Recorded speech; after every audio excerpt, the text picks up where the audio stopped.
Bapa di saf pertama, sudah bertahun-tahun menjaga. Dia cinta saf pertama. Jangankan saf pertama saja dia cinta. Dia tidak pernah terlewat takbiratul ihram sama imam. Sebagaimana di hadis yang diriwayatkan Imam Tirmizi, "Man shalla 40 yawman la tafutu takbiratul ihram, kutibat lahu bara'atan." Barang siapa yang salat 40 hari tidak terlepas takbiratul ihram, tidak tertinggal. Imam Allahu Akbar, dia sudah standby Allahu Akbar. Selama berapa hari? 40 hari. Berarti 200 kali salat. Apa yang dia dapat? Dapat kebebasan dari neraka dan dari kemunafikan. Dan hal ini orang munafik tidak bisa. Makanya saya suruh mendorong jamaah, kalau mau tahu dirinya mukmin atau munafik, kira-kira gimana posisinya salat. Khususnya takbiratul ihram. Suka dijaga atau tidak apa-apa sering masbuk? Nah, beda. Yang sering masbuk beda sama orang yang datang lebih awal. Tak mungkin sama di sisi Allah. Wallahi beda. Allah Maha Adil. Semua masuk surga insya Allah kita bersama-sama. Itu karena karunia dan rahmat dari Allah. Tapi di dalam surga, tingkatan dalam surga itu masing-masing tergantung amal. Masuk surga, tingkatannya ada yang di bawah, ada yang di tengah, ada yang di atas, paling atas bersama Nabi, bersama para sahabat, bersama waliullah, orang salih. Tidak mungkin sama, itu tergantung amalannya. Sejauh mana yang tahajud, sunnah qabliyah ba'diyah, salat duha, puasa Senin Kamis, menjaga bacaan Al-Quran, tidak mungkin sama orang yang malas. Walaupun sama-sama masuk surga, kalau Allah berikan karunia dua-duanya masuk surga, tapi ada yang masuk surga tapi mampir dulu. Mau enggak mampir dulu? Hah? Mampir kemana? Ya neraka. La haula wala quwwata illa billah. Jadi Bapak itu menjaga saf pertama, tidak pernah melepas. Bertahun-tahun terdengar sampai ke kuping dia. Subhanallah, Bapak itu luar biasa. Kami kenal sudah lama. Dia masih bertahan, kuat. Saf pertama selalu, tidak pernah telat. Kalau dia tidak ada di saf pertama, pasti dia lagi sakit atau keluar kota. Dia mendengar di kupingnya, merasa tidak enak. Perasaannya tidak enak. Mulai dipuji sama orang. Lingkungan, jamaahnya masjid. Besok-besok, pas waktu salat, dicari sama jemaah. Oh, Bapak di mana Bapak? Kok tidak ada? Pas habis salam, selesai salat, lihat ke belakang, Bapak ada di belakang. Kok Bapak kenapa ke belakang? Oh, tidak enak. Perasaannya tidak enak. Selama ini saya jaga lillahi ta'ala, malah orang-orang puji saya. Akhirnya saya mundur ke belakang, itu riya. Itu riya. Karena dia menamalkan awalnya karena siapa? Dia saf pertama lillahi ta'ala. Dia tidak harap dipuji. Walaupun dipuji, dia tidak peduli. Walaupun dipuji, dia tidak, tetap komitmen, tetap istiqamah, menamalkan, hanya menjaga hati dan menjaga perasaannya supaya tetap lillahi ta'ala. Makanya ulama berkata, jaga ikhlas di awal amal, di pertengahan amal dan di akhir amal. Mungkin dimulai diawali dengan baik, di pertengahan, namanya manusia, ada ujian, ada bangga diri, ada hal-hal yang bisa merusak ikhlas kita. Hati-hati kita jaga. Nanti saya kasih doanya, bagaimana supaya Allah lindungi kita dari sifat riya dan terjaga ikhlas kita lillahi ta'ala. Jadi ketika Bapak mundur di saf belakang, karena dipuji, dia meninggalkan kebaikan. Kan saf pertama sesuatu kebaikan. Dia mundur ke belakang, mundur dan dia tinggalkan kebaikan tersebut, itu namanya riya. Terus, kalau ada orang saya mau di saf pertama, tapi Allah tahu niatnya, dia melakukan ini supaya mau jadi ketua masjid. Anak mau Lihat, saya fantas jadi ini imam. Saya fantas yang jadi di depan. Karena saya, alhamdulillah bertahun-tahun, saya selalu di saf pertama. Nah, Allah tahu niatnya, kita kan tidak tahu. Kita tidak boleh hukum orang niatnya. Tapi saya hanya menjelaskan hukum. Karena dia dari awal niatnya beda, berarti dia melakukan karena manusia ingin dapat dudukan, ingin dapat dipuji. Berarti selama dia mengamalkan bukan riak lagi, tapi dia berbuatan syirik. Karena ibadah semestinya karena Allah, tapi dia jadikan ibadah karena manusia. Terus ikhlas apa? Selamat dari dua-duanya. Amalkan lillahi ta'ala dan dijaga istiqamah. Itu aja. Bukan karena manusia, dan saya tidak mau tinggalkan kebaikan karena manusia. Kalau bahasa sederhana, orang yang ikhlas sama saja di hatinya. Dipuji, tidak dipuji, disukai, disenangi, tidak disenangi, tidak dihina, dicaci maki, sama aja. Kalau dia dipuji,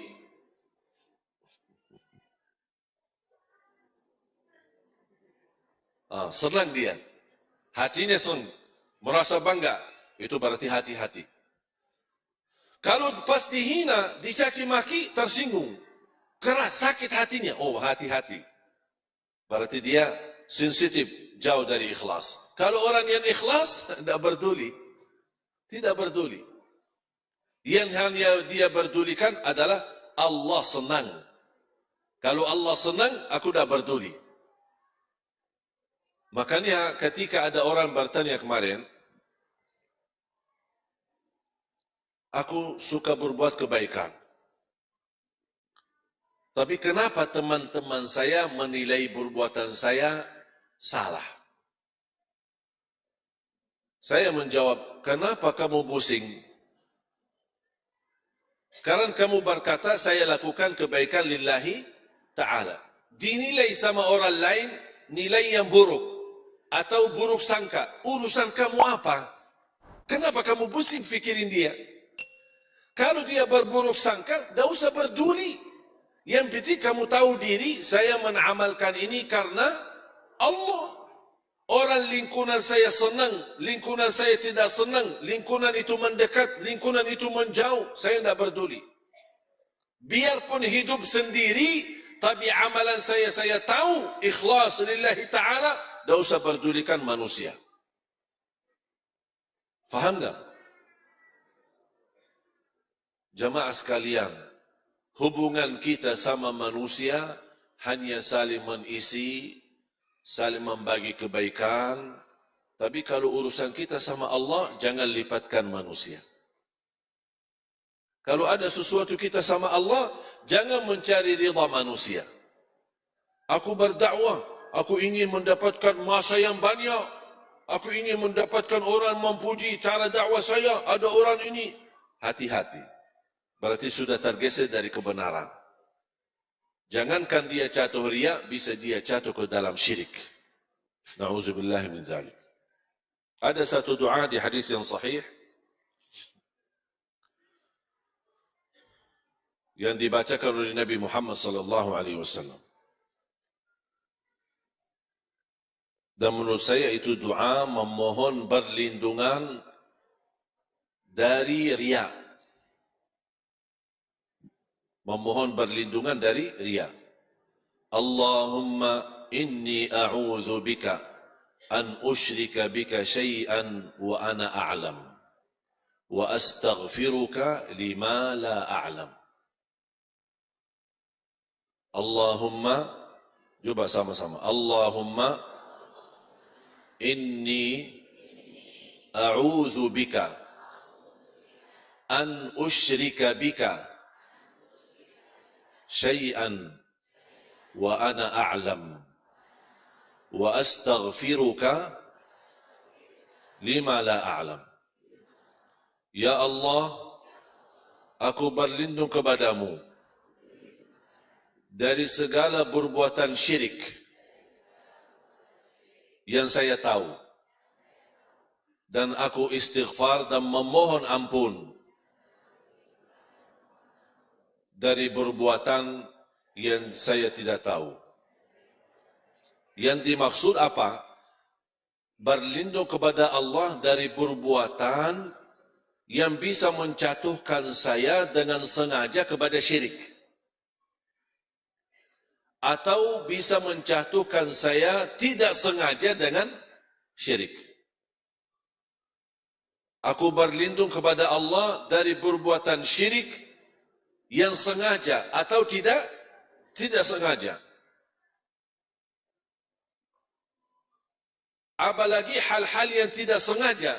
Kalau yang sengaja, insyaAllah kita memohon berlindungan. Dan insyaAllah kita orang mukmin tidak mau sengaja-sengaja dengan sungguh-sungguh kita melakukan syirik. Tidak ada orang mukmin sengaja melakukan syirik. Tapi kita memohon berlindungan.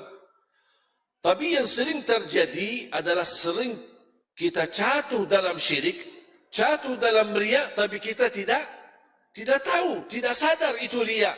Kita tidak sadar itu syirik. Makanya kita memohon istighfar.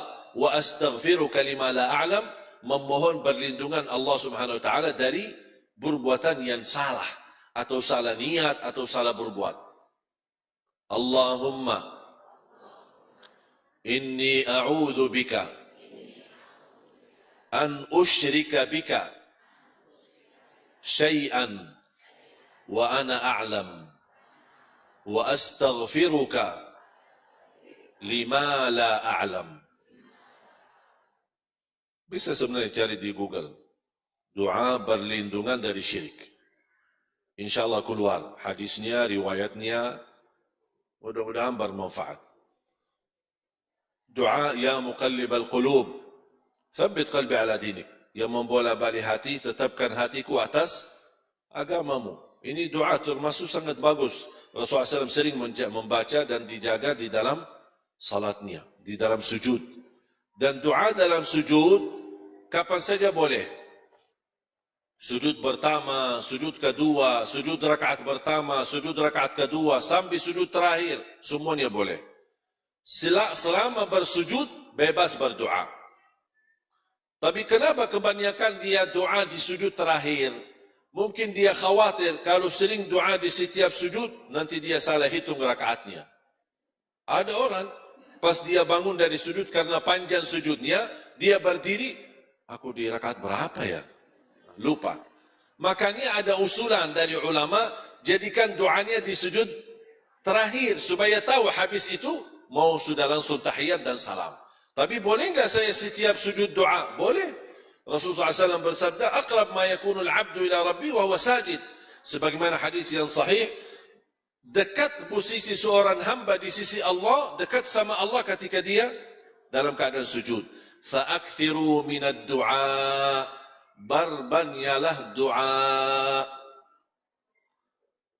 Dan saya dorong jamaah untuk berbanyak doa dalam bahasa Arab. Tapi boleh enggak dalam bahasa Indonesia? Boleh. Dalam sujud boleh dalam bahasa Indonesia. Kalau kita tidak mampu menghafal doa yang berbahasa Arab. Karena inti daripada doa adalah menggunakan bahasa yang kita fahami. Kalau saya mengerti misal, ya muqallibal qulub, tsabbit qalbi ala dinik. Ini kan sudah banyak orang tahu. Berarti boleh pakai bahasa Arab karena sudah tahu maknanya. Contoh, Rabbana atina fid dunya hasanah wa fil akhirati hasanah wa qina adzaban nar. Ini kan bahasa Arab. Faham enggak artinya? Faham, berarti boleh gunakan dalam sujud. Allahumma ighfir li wa liwalidayya warhamhuma kama rabbayani shaghira. Ini bahasa Arab, tapi saya sudah faham. Berarti boleh digunakan dalam sujud. Tapi ada hajat-hajat, ada curhat, ada ingin mengungkapkan sesuatu, ada masalah yang kita hadapi, tidak faham doa bahasa Arab sesuai hajat kita. Boleh enggak saya gunakan bahasa Indonesia? Boleh gunakan bahasa Indonesia. Yang jelas, yang tidak boleh mengganti bahasa adalah tuntunan salatnya. Misal, Al-Fatihah, Subhana rabbiyal azim dalam rukuk, subhana rabbiyal a'la dalam sujud, kemudian tahiyat, tidak boleh diganti bahasa. Tapi kalau sudah tunaikan kewajibannya tersebut, selebihnya anda bebas. Tapi saya lebih cenderung kepada doa berbahasa Arab. Kalau memang hafal dan bisa boleh.